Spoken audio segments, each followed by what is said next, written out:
name is Erin Whittemore. I was the screenwriter. In high school, I actually volunteered at an assisted living home, and I formed a lot of close relationships with the people there who maybe didn't have family, and that always kind of stuck with me. And my other favorite type of movie are heist movies and movies like Dog Day Afternoon. Well, my name is Richard Jewell, and I'm a professional Screen Actor Guild member, and I was also the manager of workforce development for the Michigan Film Office when this project started. I've since retired and I've gone into consulting on my own, along with acting on the side and producing on the side. So when this opportunity came up, Emery King, the chair of the Michigan Film Office Advisory Council, he wanted to bring the three major universities together to make a collaborative project that would showcase the unique and incredible talent that we have here in Michigan, to let people know that we need to keep our intellectual capital, our young intellectual capital in Michigan, and here is a way to display the unique talent of that capital. So when he presented this idea, I said, I'm in, I volunteer. My name's Miles Mershman. I was an actor in Appleville, with one of the principal actors in Appleville. I played the part of Frank. I have been doing a lot. I have done a lot of projects. I just recently graduated from the University of Michigan back in May. This was probably one of the biggest projects I've had yet today, and I've been bouncing back and forth between Michigan and LA doing projects in both. When I approached my friend Jim, Vice Chairman of the Michigan Film Office Advisory Council, who is an accomplished screenwriter and one of the most dedicated educators I've known, with the idea of creating a way to bring students from the three universities together. Well, first of all, I mean, I think this is an incredible night, and I'm very proud of, obviously I'm proud of these students and the zeal that they brought to this process. What I'm equally, probably even more proud of and honored to be a part of is having had the chance to work with the faculty from each of these three great institutions of research that we have in our state, and to experience the level of dedication that these teachers have to educating these students. The sacrifice that they've made over the last year and 3 or 4 months, or whatever it's been since we started down this long road, has just truly been phenomenal. So I would be remiss if I didn't say that. We're blessed in this state to have incredible teachers.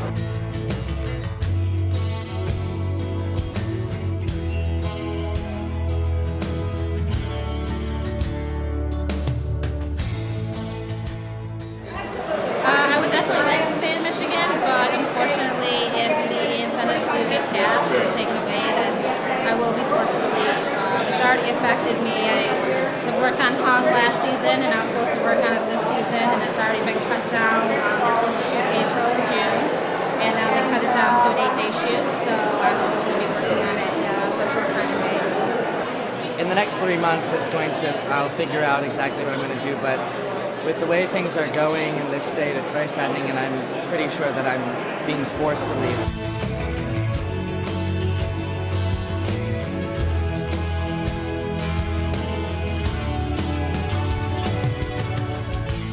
My name's Banu Chandu. I'm from the University of Michigan, and I was the director. As a student who's actually graduating this semester, you know, for a film major, it's a kind of a weird world out there. We're sort of navigating what's happening, and with the recent sort of tenuous position of the tax incentives, I know personally my 100% plan was to stay in Michigan and keep working here, and now that's sort of a precarious position because I don't know where the works are going. I don't know where the sets are going to be. As far as the Michigan Creative Film Alliance, what it does is goes to the heart of creating an indigenous film industry in Michigan. The whole purpose of the Michigan Film Incentive was never to just bring in Clint Eastwood and Drew Barrymore and Tom Cruise or whoever to produce movies, George Clooney to produce movies here.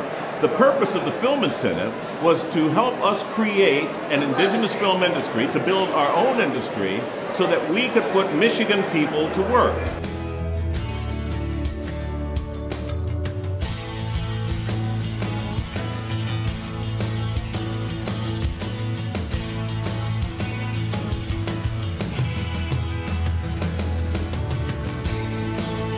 Well, actually, I did leave Michigan because at the time there wasn't a lot of infrastructure to the industry here. I really prefer living somewhere like Michigan as opposed to Los Angeles or California, and I would definitely like to maybe come back here. It's definitely an option, but if there aren't the incentives, if there isn't the industry, it makes that decision a lot harder, definitely. Everyone on this film was professional. They behaved professionally. They learned how to do a set professionally. This was well beyond just a student film. And to say, oh, we just have students in Michigan. No, we have talent in Michigan. We have young professionals in Michigan. And we have young professionals with energy in Michigan. And to say that it's dying or to somehow deny them this opportunity when there's such great opportunity here is really sad and disheartening, because the energy is here. There's passion, there's talent, and there's dedication. We started looking a few years ago to the West Coast and the East Coast and to move because that's where the industry is. We decided to stay here. Number one, because the rule is the grass isn't always greener on the other side. You have to make it green where you are. And you have to be able to hoe it, feed it, fertilize it, and allow time to grow. And we saw that opportunity in Michigan. I also looked at the numbers in the PricewaterhouseCoopers study of entertainment media in the next 10 years. It says that in the United States it's going to raise 8, 9, 10% to $200 billion increase. And there's a way to capture that increase. And then I looked at our students and the young people and the talent that we have here, and the who's from Michigan, and the people who say they are coming back, and what we can build to help rebuild our state. Jobs. The incentives are a big deal. The incentives were started to get the film industry to come to Michigan. So if you're taking away the incentives after such a short period of time when they've already produced results much faster than a lot of people thought, and there's a lot of excitement built up around it. So with the film incentives potentially going away, a lot of people are very, very upset.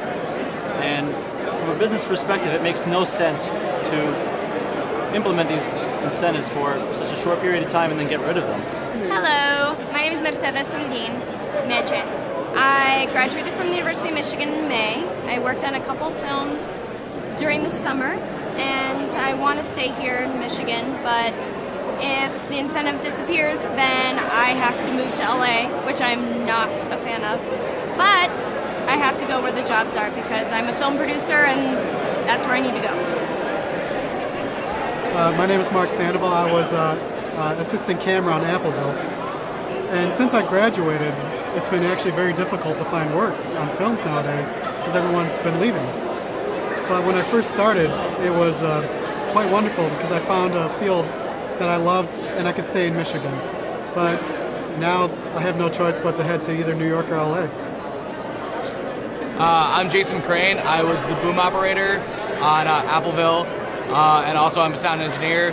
I had an interview in Michigan a couple weeks ago. Unfortunately, that interview fell through because now the studio isn't even sure whether or not they're going to open due to the tax incentives. Which is really unfortunate because, I would have considered staying in Michigan since I'm not from here. Now I'm off to Chicago to be a producer at an advertising agency. Hi, my name is Jen Weber. I'm a film producer and art director now. I'm a current senior at the University of Michigan, and I too am moving to Chicago. I had a job opportunity that I couldn't refuse, and it's not necessarily the place that I want to be. So if I could be anywhere, I would love to stay in Michigan and just. This is where I grew up. I don't really want to leave right now, but I'm moving to Chicago because that's where I have a job opportunity, and as we all know, jobs are scarce right now. My name is Charles Steinfield, and I'm the chair of the Department of Telecommunication, Information Studies, and Media at Michigan State University. I think the incentives have been a great source of excitement for programs like ours because they let students know that there is life after graduation. After they finish, they don't necessarily all want to just hit the road and go to LA or go to New York or go to Chicago. Those are exciting cities, but they do want to look for work here. My name's Eddie Rubin. I'm president and co-president and producer of Deep Blue Pictures, a Michigan-based production company. Well, I know the focus of this, you're looking at the brain drain and how the incentives have helped reverse that. It's been incredible to see from when it went into effect, April of 2008, to see how quickly people literally, young people stopped in their tracks. And I was one of them. I graduated the University of Michigan in the spring of 2009. And up until about 2008, I thought for sure I would be in LA. I did my internships in LA with people like Ed Zwick and Marshall Herskovitz and thought I would be out there. And then something happened and the incentives hit. And I had met in filmmaking school at the University of Michigan my business partner, Danny Mooney, and we formed a company and we decided to keep the company here. My name is Jim Bernstein. I'm the Vice Chairman of the Michigan Film Office Advisory Council, and I'm the coordinator of the screenwriting program at the University of Michigan. I've been there for 16 years. I'm a professional screenwriter, and I train these kids to basically take my job. And until we passed this law in 2008, every single one of these kids, the second they graduate, boom, off to Los Angeles or New York, including my own son. That's the brain drain. When we passed the law, the day Governor Granholm signed it, April 8th, 2008, she turned around and said, "Jim, tell your students." And I said, "Governor, I will." But I thought to myself, they're not going to listen. I was so used to them leaving. Fortunately, I was dead wrong. The moment I told them about this law, they said, "Wait a minute, we want to see what's going to happen." And they stuck around. And to my amazement, the brain drain out of our program ground to a halt. And the kids who stayed were rewarded with unbelievable once-in-a-lifetime opportunities. And when that first class stayed, then every year thereafter, 2009, 2010, 2 kids, Danny Mooney, Eddie Rubin, came out of our program. They started a company called Deep Blue Pictures. They've already produced 5 movies, including the critically acclaimed Muslim starring Danny Glover. Great reviews, Variety, New York Times, LA Times. And here they are, a couple of kids, 25 years old now, came out of the program, and they've employed hundreds of kids from the state, dozens and dozens and dozens out of our program. That's how you reverse the brain drain. And a lot of these kids have moved into the city of Detroit because it's affordable housing and they think it's cool. And so when we talk about our goals for a state, reverse the brain drain, revitalize Detroit, that's what this incentive program has done. And you can see tonight, these kids who came together from 3 schools to form a community and build a self-sustaining industry. If we would just stick with this thing a few more years, we're going to be fine. But instead, right now, they're all packing their bags again and getting ready to leave because they know the lights are out and it's time to go. And that is just an amazing, amazing mistake that we're making. We need to keep these kids so that the next Sam Raimi from Birmingham Groves, the next Peter Benedict from the University of Michigan, who founded the United Talent Agency, the next Robert Shea, who founded New Line Cinema, the next Bill Mechanic, who was head of 20th Century Fox, the next Bobby Kotick, who was head of Activision Blizzard, the biggest video game maker in the world. We educate all of these kids and we lose them. And how many jobs and how many tax dollars went with them? We still educate these kids, and we got to find out a way to hang on to them. That's my story.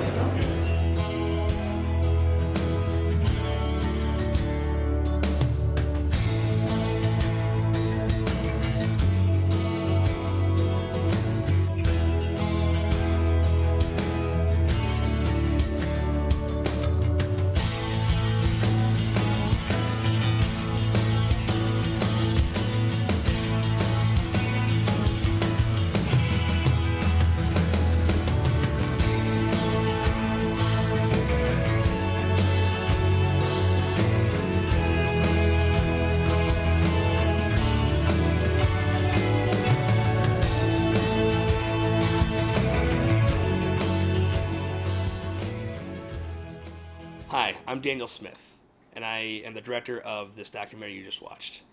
I'm also the co-founder of Poison Apple Entertainment. In 2009, I was laid off after 8 years of employment through General Motors. I decided to go to film school, and shortly after graduating, we formed Poison Apple Entertainment. In a year span, we have produced 4 short films, a film festival, and now our films are starting to pop up on DVD. This year, we plan on making our first feature film, and if the incentive goes away or if it's capped, it's going to be really, really hard to find anybody to want to invest in a film. If we make our first feature this year, we can't hire anyone to work on it because there's no incentives. We can't pay anybody to work on this, and that's the overall goal of Poison Apple, is to form employment, to create jobs. And we spent so much of our own money that has actually went back into the economy for Michigan, and we'd really like to be able to employ more people.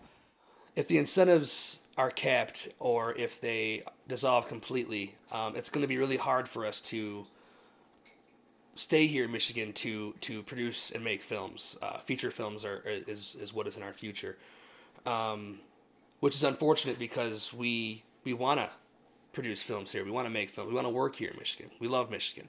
We're all from Michigan. I would love to expand and grow this company and employ many more people here in Michigan. It just would be completely impossible if these incentives go away. Thank you.